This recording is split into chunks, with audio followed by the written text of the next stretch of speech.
When do you stop saying Happy New Year? I asked a few people, and I was surprised. Most of them said right after the first day. Meanwhile, I'm out here saying it well into the first week of February. You still doing this? 2025 sounds like it should be a cool year, doesn't it? I can't explain it, it just does.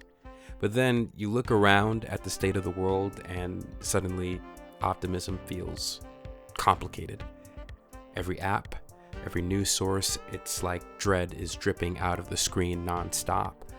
Sure, you can block it all out to keep your peace, but at what cost? I can't speak for everyone, but for me, in a black body in America, being uninformed doesn't feel like an option. Ignorance isn't bliss, it's dangerous.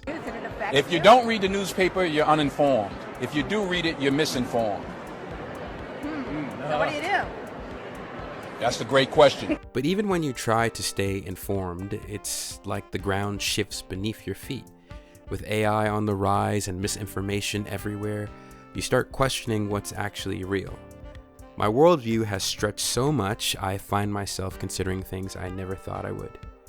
Elite pedophile rings, lizard people in Congress, the government controlling the weather to make it snow on Christmas Eve.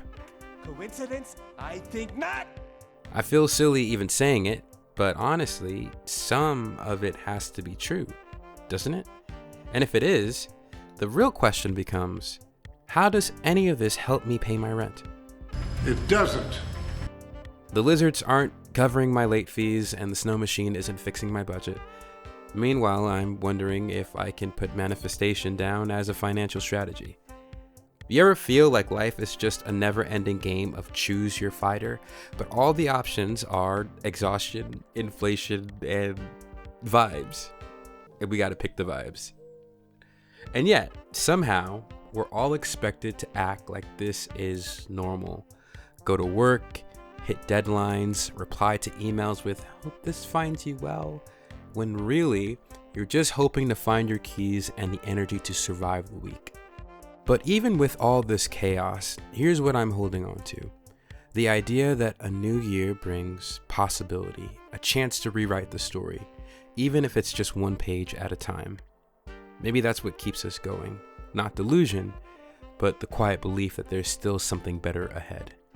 Even if we don't know exactly what it looks like yet. What a cool life.